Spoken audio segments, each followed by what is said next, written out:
Okay, we'd like to welcome Mark Binder, a storyteller and an author who's a great guy, and he made me say that, so enjoy it, guys.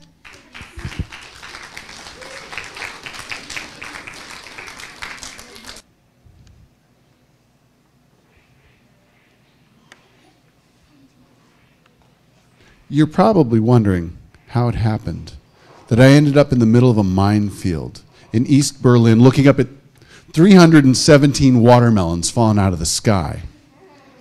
And you're probably wondering how I survived. It was the summer of 1989. I was working on the great American novel. I didn't know that Philip Roth had already written it.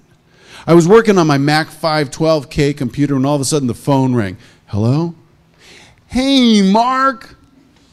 It was Scotto, my best friend. Hey, Mark! Scotto had just inherited a watermelon farm in Cordele, Georgia, the watermelon capital of the United States. Hey, Mark! He told me all about it. They had just harvested all the watermelons. I asked him if it was any cooler in Georgia than it was in New York City. No! It is so hot here. With all the watermelons gone, there's nothing left but dirt and dust. It's brown. It's hot. I sold the farm. Everything except for a truckload of watermelons. Why? I'm going to take these watermelons to Germany. Why?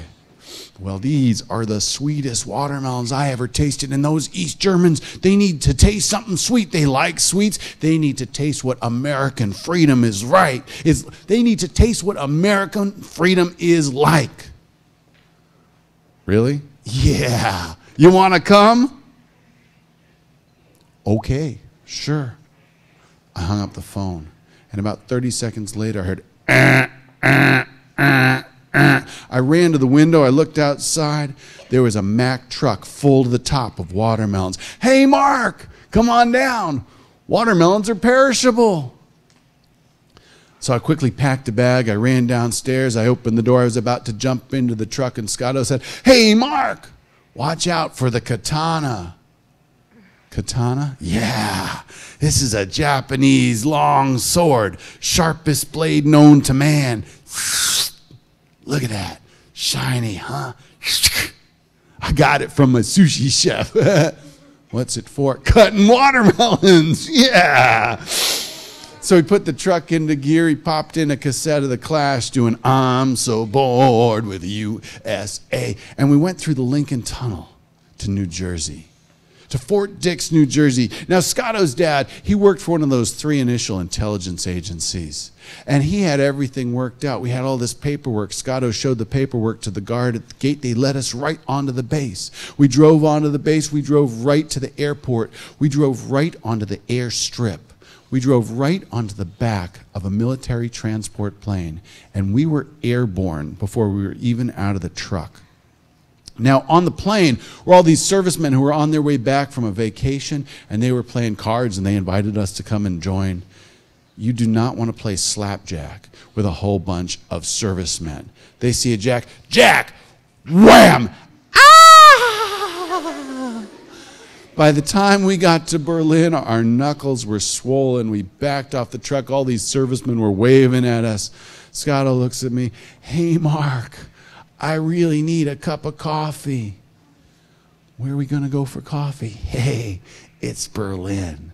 They got pastry shops everywhere.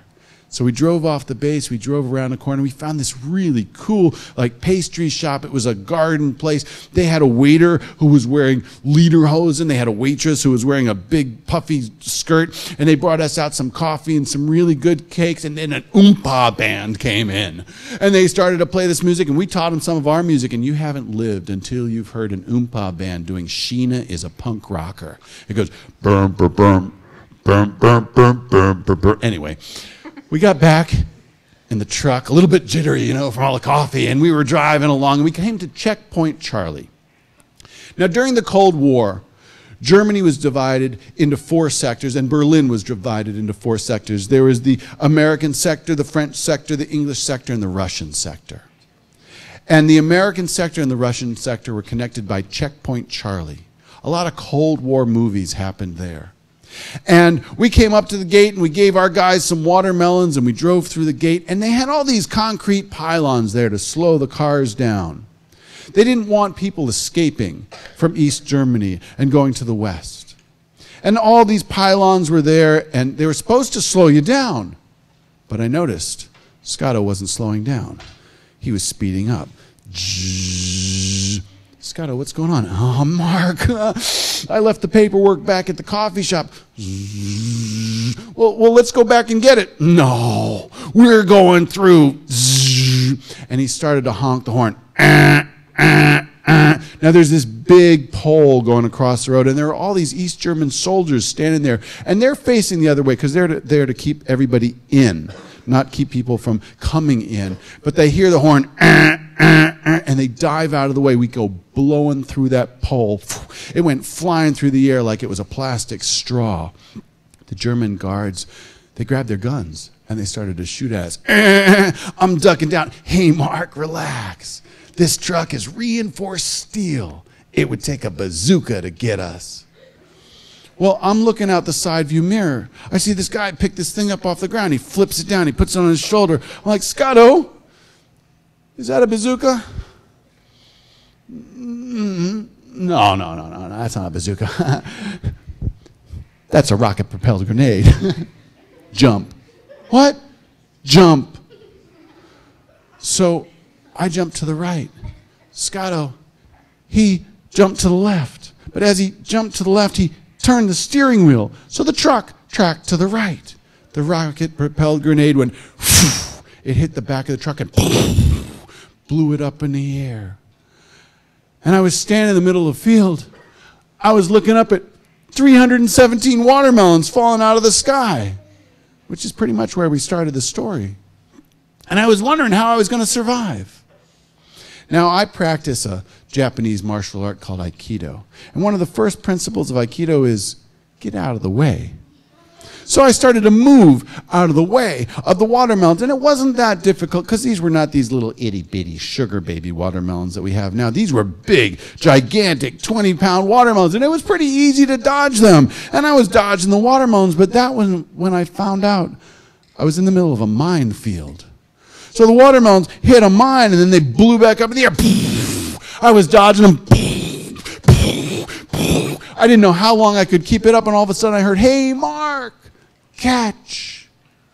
Now, if I'd been thinking there was no way I was going to reach out and grab a Japanese longsword as it came flying through the air, but I reached out and I grabbed it, and I started to cut. Now, I don't know how to use a sword very well, and I don't know what I did, but I started to cut those watermelons.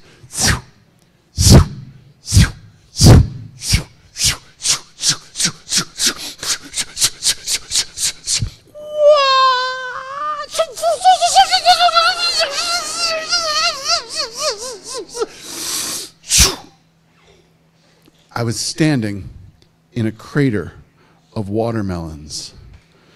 There was watermelon juice up to my hips.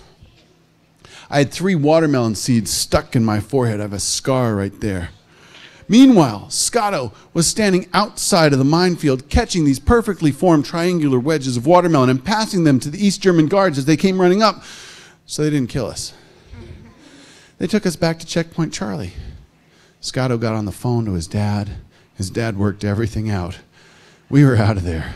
We were on the next military transport plane home. The truck was gone, the watermelons were gone, and we were gone. And these guys did not want to play cards. Sit down and shut up. Yes, sir.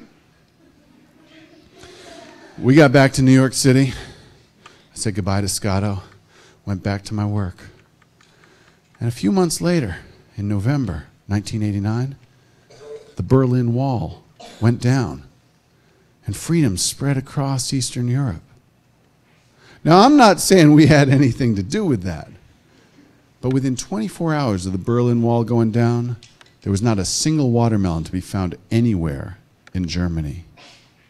Watermelons for freedom.